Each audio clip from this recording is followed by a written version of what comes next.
Andrés, el presidente Andrés Manuel sabe perfectamente que incluso estos presidentes que nosotros identificamos, Peña Nieto, Calderón, Fox, eran simplemente una parte, solamente una parte de todo el régimen, de todo el poderío del régimen salinista neoliberal, que conlleva, por supuesto, a los intereses extranjeros, Estados Unidos, la oligarquía, el crimen organizado. Entonces, el haber metido a uno de estos empleados de todas estas mafias que yo describo como un león, no, perdón, como un dragón de muchas cabezas, pues la verdad es que iba a ser mínimo a todos los que verdaderamente tendrían que estar en la cárcel y tendrían que estar en los penales, ¿no?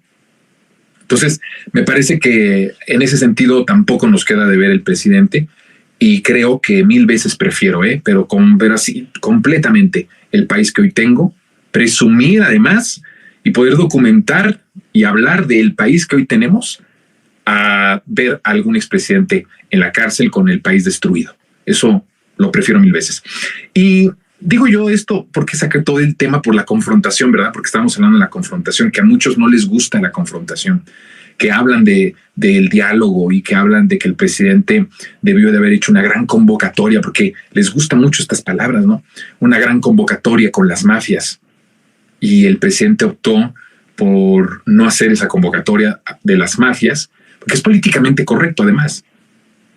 Ha sucedido en varios países del mundo, donde llega la izquierda o algún movimiento progresista, y entonces de repente lo que decían en la calle, lo que decían cuando eran opositores, llegan al poder y convocan a las mafias. ¿Saben cuál es el destino de esos gobiernos? Pues el fracaso. El presidente López Obrador, la verdad es que cuida mucho la investidura presidencial, pero en el fondo, e incluso también de cierto modo en la forma, no está con las mafias, no convive con las mafias, ¿no? No tendría por qué haber sido así. Imagínense tanto que nos costó como para que se sentara con las mafias y gobernara para las mafias y con las mafias. Entonces no les gusta la confrontación. Y por mucho tiempo se pensó que el presidente de la República no puede confrontarse con la prensa.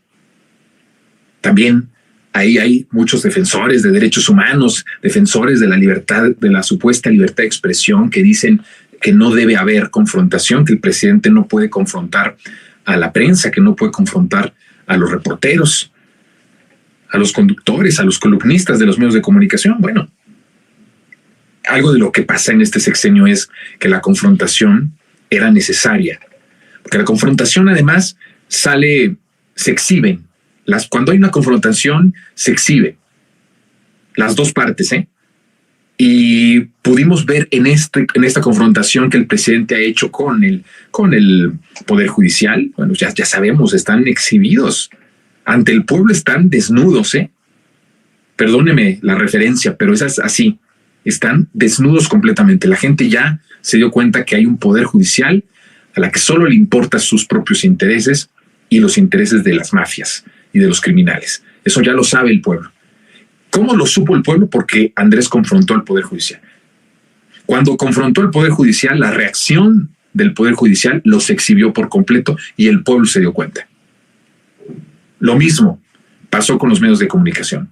Cuando Andrés confronta a los medios de comunicación, la reacción de los medios de comunicación, que ha durado desde el primer minuto de su presidencia hasta hoy, jueves 8 de febrero de 2024, están exhibidos como extorsionadores, como mentirosos, como viles calumniadores.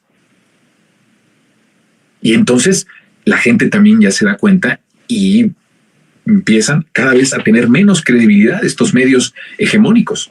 ¿Cómo pudimos entender solo el hecho, por ejemplo, de Televisa, del daño que había sido y que nos había causado Televisa por la confrontación del movimiento opositor de López Obrador? O sea, cuando la gente decide apagar la televisión comercial, fue a partir justamente de todas las mentiras y de toda la campaña que se hizo de concientización a partir del movimiento de López Obrador. Entonces es muy importante la confrontación porque exhibe a las dos partes, y a los medios de comunicación no les gusta ser exhibidos. Los medios de comunicación se creían completamente intocables y podían ser impunes ante todo. Podían mentir, podían manipular, podían crear escenarios, montajes, y nadie les decía absolutamente nada, porque además, pues no podían, nadie les podía decir nada porque los medios de comunicación pertenecen al mismo equipo que los gobiernos en los que se beneficiaron y en los que creció su poderío y toda su fuerza en los espacios, ¿no? Electrónicos sobre todo. Entonces llega Andrés Manuel y los confronta, y entonces ellos reaccionan como, pues no, se descontrolan porque no saben cómo reaccionar ante algo como eso, porque siempre habían estado coordinados, porque eran parte del mismo equipo. Cuando el presidente ya cambia de equipo, ya no es el presidente de las televisoras, ya no es el presidente del crimen organizado, literal, ya no es el presidente de los intereses extranjeros ni de los oligarcas. Ahora el presidente ya cambió de equipo, ya es el presidente del pueblo. Hay un quiebre y entonces hay una confrontación, pero ellos no saben cómo reaccionar a la confrontación porque nunca han vivido en confrontación, porque ellos se asumían como parte del poder. Bueno, no se asumían, eran parte del poder. Entonces los sacamos del escenario que estaban acostumbrados y entonces ahora son y se exhiben solitos de manera rabiosa, de manera impertinente, incluso de manera grosera, majadera, porque no saben cómo reaccionar ante un presidente del pueblo que los confronta, que los exhibe, sus mentiras, sus calumnias, y entonces quedan ellos descalificados. Hoy hubo una confrontación en la mañanera con una de las, ya ni hablar de esta mujer, de Reina Aide, que ya es alguien característico, que va a lo que va, ¿no? O sea, por eso yo digo que son sicarios, y esa es la cosa, que no les gusta esto, ¿no? Porque dicen, no, es muy fuerte que les digas tú sicarios. No, yo vengo diciéndole sicarios a estos periodistas desde hace mucho tiempo. Pues es que esos son. O sea, si usted se da cuenta, vuelvo a repetir, el sicario está encargado de cumplir las órdenes del jefe, de algún jefe criminal. Le dice, mata a este, extorsionan a estos. No, o sea, no quiero abundar en eso, pero la realidad es que así funciona. Esos son los sicarios. Son sicarios de la muerte, ¿no? Sicarios a sueldo para matar, para secuestrar, para extorsionar, para torturar. Y en eso se ha convertido los periodistas, o una buena parte de periodistas y de reporteros en nuestro país, como sicarios. Son sicarios de los intereses económicos, de los intereses del propio crimen organizado, de los intereses de Estados Unidos. Ya lo he explicado ampliamente. Entonces ahí, ¿no? Ya con una consigna, como es el sicario de Estados Unidos, el sicario de los gringos, de Univisión, que va también cada cierto tiempo a decir lo mismo, a hacer show, ¿no?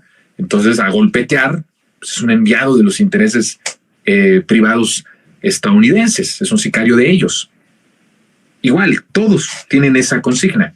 Y ahora vemos esa confrontación, justamente a lo que yo quiero, más allá del tema, ¿no? Que se